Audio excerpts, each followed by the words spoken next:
Hey everybody, welcome back. I've got another welder to review here today. This one is from SIMDER. It's the SD5010 Pro. And this welder is a 5-in-1. It is quite different from the welders I've reviewed in the past. With this one here, you can do flux core, TIG, stick, hot stapler, and a soldering iron that works with this machine.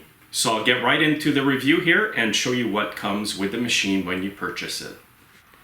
Okay, here's the machine here. It's not that big and it's not that heavy. I'd say 10 pounds at the most. And this machine here runs on 220 or 110 volts. You will get an adapter for it. Today I'll be running it on the 110 volts because that's what most of my viewers will be using this machine for. And what I will do is weld some pieces of metal. I will also weld some thinner ones to simulate repairing small engine equipment in a repair shop. So here's what you'll get with the machine. This is your hot stapler. This is your soldering iron. This is your stick welding stinger. You'll also get some staples for the hot stapler and some different tips for the soldering iron. You will also get your ground clamp and your flux core stinger as well, which is right here actually. It does not do MIG with the inert gas. I did suggest to SIMDER that would be a good option for this machine. And in this box here, you will get the TIG torch as well with some extra consumables. And here's the torch. I did not get a foot pedal for this machine, so I guess you can use it without the foot pedal. And you'll also get a roll of solder wire with it. So I've got it plugged into 110 and the on-off switch is in the back here. It does have a fan that will turn on as well. And here are all the ports for your different welding applications. Make sure to read the manual. This setup that I have right here is for the flux core welding. So you have to have your ground clamp in the positive port right here and the stinger in this port here. And then the small connection that comes from the flux core stinger right here will plug right into there. And once you fire up this machine here, you've got a nice LED display. It will tell you are on 110 volts. Now if you run the machine on 220 volts, you will get more amps out of the stick welding and the flux core welding.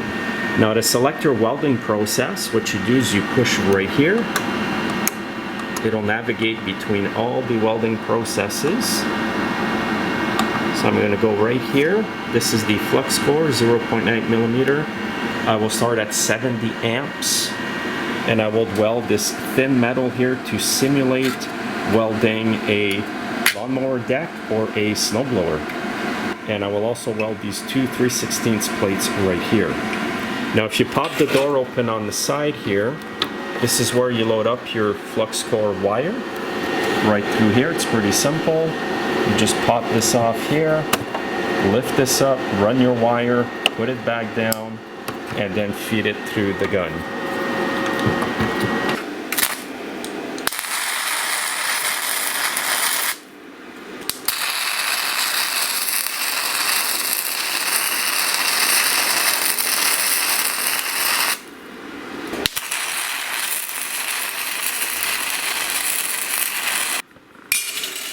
And by the way guys, flux core is not my favorite welding process, but if you don't have the MIG with the inert gas, this is your next best option. So there's good penetration here, as you can see. Maybe I was a bit too hot.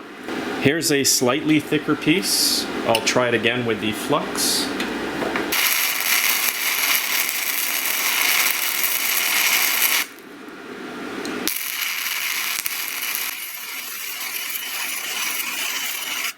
Now it's not the prettiest weld. By the way guys, I'm not a professional flux core welder, but the penetration is really good because these two pieces are very tight together.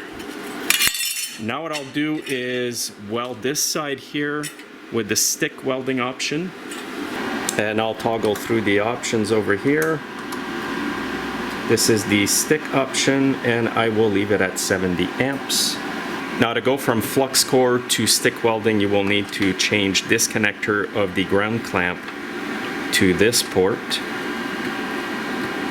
and put the rod holder connector in this port over here, which is the positive. And I'm using a 7018 3/32 welding rod.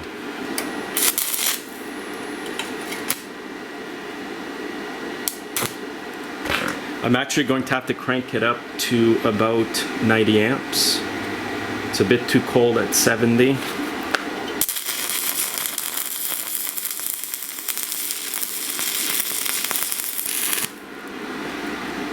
Let's take the slag off.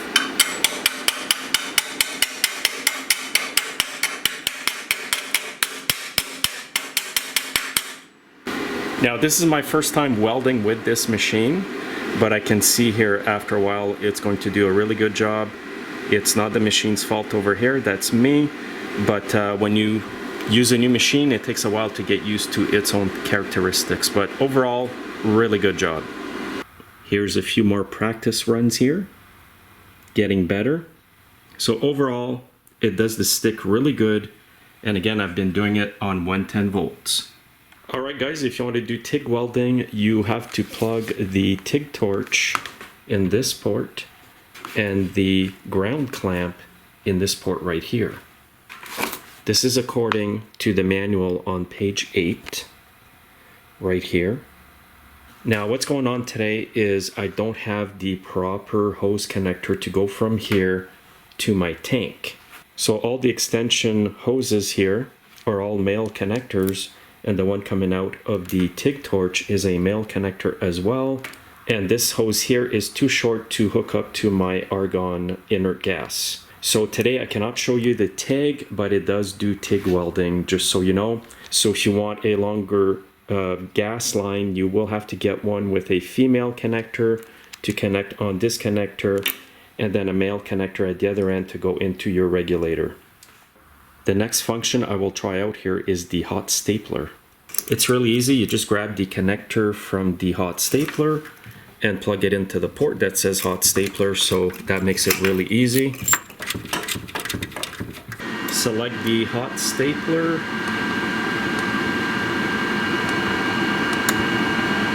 There we are, hot stapler. And you can adjust your amps. They go from 10 to 20. And the way you get this going really hot is when you have the small staple in it, you just press the red button, it will get red hot, and you can weld your plastic. Now the closest thing to repairing a lawn tractor cab or hood is my recycle bin here. Unfortunately, I do not have a lawn tractor hood to fix, but this will simulate pretty well the same thing. My recycle bin's all cracked, so I will proceed to hot staple the crack here. Now you'll get 4 different types of staples with the machine. Here's the first one, second one, third one, and the fourth one is this one here, which is my favorite. This is what I'll be using today. Now you can easily buy more of these staples by just going on Amazon. So I'll fire up the machine again here. I've got it to the hot stapler function. And just to be safe, I would recommend wearing safety glasses. All you have to do here is insert each staple in the hot stapler, just like this. Now this is going to get extremely hot, so here's what happens when you push the button here. This thing gets red hot, and that's when you insert it into your plastic. So get it in about halfway. I let it set in there for a little bit, then I pull out. Now make sure you are in a well ventilated area because the fumes and the smoke from the plastic is toxic.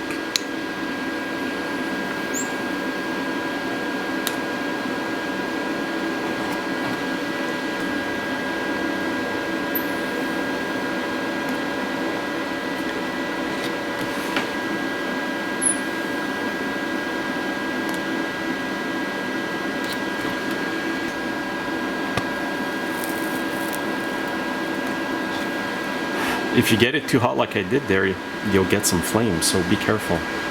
And now you can snip the staples with a very flush pair of side cutters.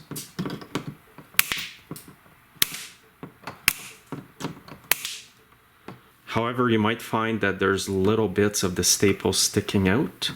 And the way I fix that is with a small flat disc on my die grinder here. You can use a full angle grinder with a flat disc as well.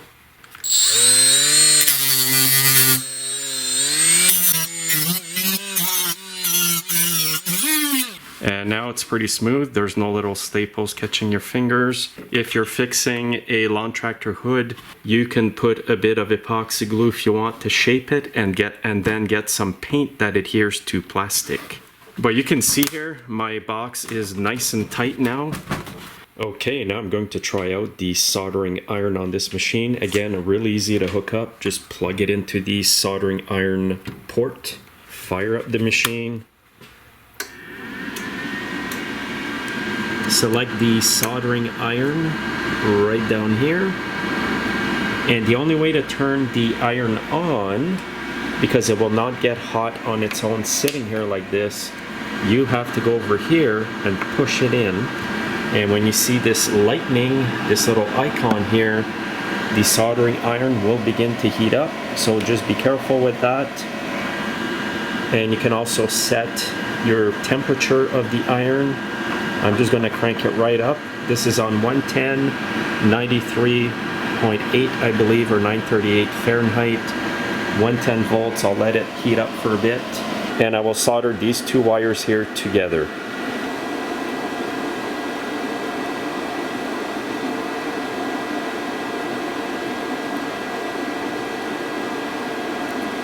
This thing works really good, guys. And I'll just add a bit more on the other side. Now usually you can tin your wires first, like put solder on each wire before you join them together. But I'm just doing it this way to show you how it can heat up everything and get a lot of solder on there. And now check out the wire, it is solidly soldered together. And now you can put some heat shrink on your wire.